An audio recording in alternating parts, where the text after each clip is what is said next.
तलाक। दोस्तों, अगर लाइफ का सच में एंजॉय करना है तो रिश्तों की कद्र करना सीखना पड़ेगा। वैसे तो इस संसार में हर व्यक्ति किसी न किसी रिश्ते से बंधा हुआ है। इन्हीं सब रिश्तों में से एक रिश्ता पति पत्नी का होता है। कहते हैं कि पति पत्नी का रिश्ता 7 जन्मों का भी कभी न टूटने वाला बंधन होता है। लेकिन आज के समय में ये बंधन धीरे धीरे कमजोर जाता जा रहा है और आए दिन पति पत्नी में तलाक के केस बढ़ते जा रहे हैं। इन सभी केसों में ज़्यादातर तलाक लड़के और लड़की के माँ बाप और रिश्तेदारों की वजह से होते हैं। ऐसी ही एक कहानी सुनाने जा रहा हूँ। एक हंसता खेलता परिवार जिसमें माँ बाप, पति पत्नी और बच्चे और कुछ रिश्तेदार भी थे। एक बार की बात है, अचानक किसी बात पर पति पत्नी में आपस में कहा सुनी हो गई। पति से रहा नहीं गया और उसने पत्नी को 2-3 थप्पड़ जड़ दिए।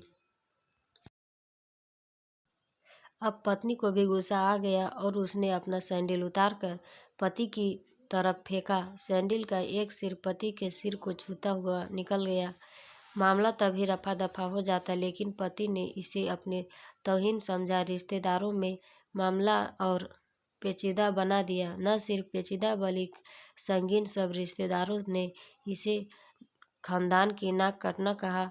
यह भी कहा कि पति को सैंडल मारने वाली औरत न वफादार होती है, न पतिव्रता। इसे घर में रखना अपने शरीर में मियादी बुखार पालते रहने जैसा है। कुछ रिश्तेदारों ने तो यह भी पश्चाताप जाहिर किया कि ऐसी औरतों का भूर्ण ही समाप्त कर देना चाहिए। पूरी बात चक्रवृद्धि ब्याज की तरह बढ़ती है। सो दोनों तरफ खूब आरोप उछाले गए। ऐसा लगता था जैसे दोनों पक्षों के लोग आरोप का वॉलीबॉल खेल रहे हैं। लड़के ने लड़की के बारे में और लड़की ने लड़के के बारे में कई असुविधाजनक बातें कही। बात तलाक तक पहुंच गई। मुकदमा दर्ज कराया गया। पति ने पत्नी की चरित्रहीनता का तो पत्नी ने दहेज उत्पीड़न का मामला दर्ज कराया गया। 6 साल तक शादीशुदा जीवन बिताने और एक बच्ची के माता पिता होने के बाद आज दोनों में तलाक हो गया। पति पत्नी के हाथ में तलाक के कागजों की प्रति थी। दोनों चुप थे, दोनों शांत, दोनों निर्विकार। मुकदमा 2 साल तक चला था। 2 साल से पत्नी अलग रही थी और पति अलग। मुकदमे की सुनवाई पर दोनों को आना होता। दोनों एक दूसरे को देखते जैसे चकमक पत्थर आपस में रगड़ा खा गया है। दोनों गुस्से में होते, दोनों में बदले की भावना का आवेश होता। दोनों के साथ रिश्तेदार होते जिनकी हमदर्दियों में जरा जरा विस्फोटक पदार्थ भी छुपा होता। लेकिन कुछ महीने पहले जब पति पत्नी कोर्ट में दाखिल होते तो एक दूसरे को देखकर मुंह फेर लेते, जैसे जानबूझकर एक दूसरे की उपेक्षा कर रहे हो। वकील और रिश्तेदार दोनों के साथ होते। दोनों को अच्छा खासा सबक सिखाया जाता कि उन्हें क्या करना है। दोनों वही कहते। कई बार दोनों के वक्त बदलने लगते तो फिर संभल जाते। अंत में वही हुआ जो सब चाहते थे, यानी तलाक। पहले रिश्तेदारों की फौज साथ होती थी, आज थोड़े से रिश्तेदार साथ थे। दोनों तरफ के रिश्तेदार खुश थे, वकील खुश थे, माता पिता भी खुश थे। तलाकशुदा पत्नी चुप थी और पति खामोश था। यह महज इत्तेफाक ही था कि दोनों पक्षों के रिश्तेदार एक ही टी स्टॉल पर बैठे कोल्ड ड्रिंक लिया। यह भी महज इत्तेफाक ही था कि तलाकशुदा पति पत्नी एक ही मेज के आमने सामने जा बैठे। लड़की की बेंच और वो दोनों। कांग्रेचुलेशन, आप जो चाहते थे वही हुआ। स्त्री ने कहा, तुम्हें भी बधाई, तुमने भी तो तलाक देकर जीत हासिल की। पुरुष बोला, तलाक क्या जीत का प्रतीक होता है? स्त्री ने पूछा, तुम बताओ। पुरुष के पूछने पर स्त्री ने जवाब नहीं दिया।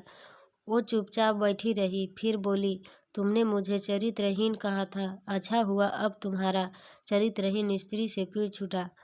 वो मेरी गलती थी, मुझे ऐसा नहीं करना चाहिए था। पुरुष बोला, मैंने बहुत मानसिक तनाव झेल। स्त्री की आवाज़ सपाट थी, न दुख न गुस्सा। जानता हूँ। पुरुष इसी हथियार से स्त्री पर वार करता है, जो स्त्री के मन और आत्मा को लहू लुहान कर देता है। तुम बहुत उज्जवल हो, मुझे तुम्हारे बारे में ऐसी गंदी बात नहीं करनी चाहिए थी। मुझे बेहद अफसोस है, पुरुष ने कहा। स्त्री चुप रही। उसने एक बार पुरुष को देखा। कुछ पल चुप रहने के बाद पुरुष ने गहरी सांस ली। कहा, तुमने भी तो मुझे दहेज का लोभी कहा था, गलत कहा था। पुरुष की ओर देखती हुई स्त्री बोली। कुछ देर चुप रही, फिर बोली, मैं कोई और आरोप गलती, लेकिन मैं नहीं।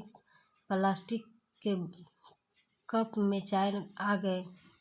स्त्री ने चाय उठाई।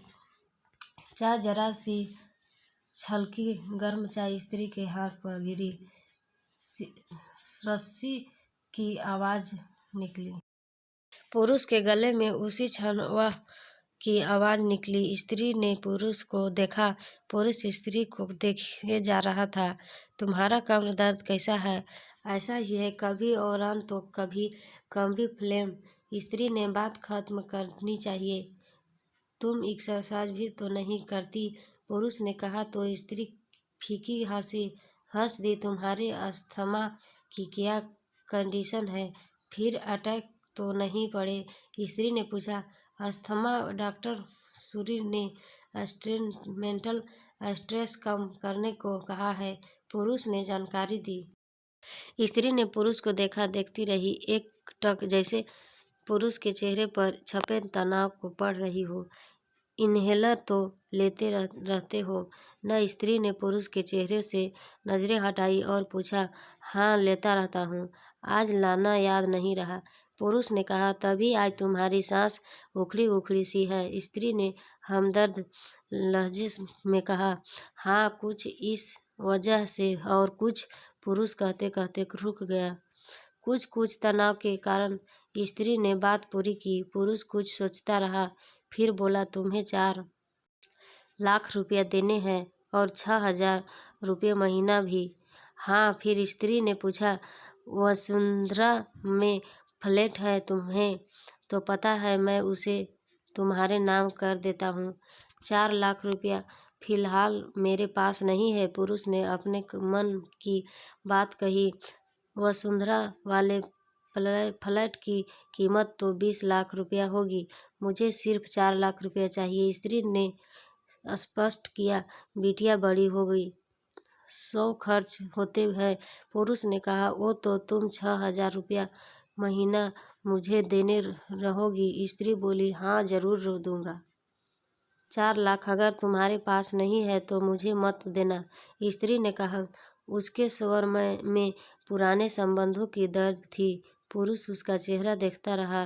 कितनी सहृदय और कितनी सुंदर लग रही थी सामने बैठी स्त्री, जो कभी उसकी पत्नी हुआ करती थी। स्त्री पुरुष को देख रही थी और सोच रही थी, कितना सरल स्वभाव का है यह पुरुष, जो कभी उसका पति हुआ करता था। कितना प्यार करता था उसे। एक बार हरिद्वार में जब वह गंगा में स्नान कर रही थी तो उसके हाथ से जंजीर छूट गई। फिर पागलों की तरह वह बचाने चला आया। उसे खुद तैरना नहीं आता था, गार्ड साहब को और मुझे बचाने की कोशिश करता रहा था। कितना अच्छा है, मैं ही खोट निकालती रही। पुरुष एकटक स्त्री को देख रहा था और सोच रहा था, कितना ध्यान रखती थी। स्टीम के लिए पानी उबाल कर जग में डाल देती, उसके लिए हमेशा इन्हेलर खरीद कर लाती। सेरेटाइड आक्यूहेलर बहुत महंगा था। हर महीने कंजूसी करती, पैसे बचाती और आक्यूहेलर खरीद लाती। दूसरों की बीमारी की कौन परवाह करता है? ये करती थी, परवाह कभी जाहिर भी नहीं होने देती थी। कितनी संवेदना थी इसमें। मैं अपने मर्दानगी के नशे में रहा कसा, जो मैं इनके जब्बे को समझ पाता। दोनों चुप थे, बेहद चुप, दुनिया भर की आवाज़ों से मुक्त होकर। खामोश, दोनों भीगी आंखों से एक दूसरे को देखते रहे। मुझे एक बात कहनी है, उसकी आवाज़ में झिझक थी। कहो, स्त्री ने सजल आंखों से उसे देखा करता हूँ। पुरुष ने कहा, डरो मत, हो सकता है तुम्हारी बात मेरे मन की बात हो। स्त्री ने कहा, तुम बहुत याद आती रही। पुरुष बोला, तुम भी। स्त्री ने कहा। दोनों की आंखें कुछ ज़्यादा ही सजल हो गई थी। दोनों की आवाज़ जज्बाती और चेहरे मासूम। क्या हम दोनों जीवन को नया मोड़ नहीं दे सकते? पुरुष ने पूछा, कौन सा मोड़? हम फिर से साथ साथ रहने लगे, एक साथ पति पत्नी बनकर, बहुत अच्छे दोस्त बनकर। ये पेपर? स्त्री ने पूछा। फाड़ देते हैं, पुरुष ने कहा, और अपने हाथ से तलाक के कागजात फाड़ दिया। फिर स्त्री ने भी वही किया। दोनों उठ खड़े हुए, एक दूसरे के हाथ में हाथ डालकर मुस्कुराए। दोनों पक्षों के रिश्तेदार हैरान परेशान थे। दोनों पति पत्नी हाथ में हाथ डाले घर की तरफ चले गए। घर जो पति पत्नी का था।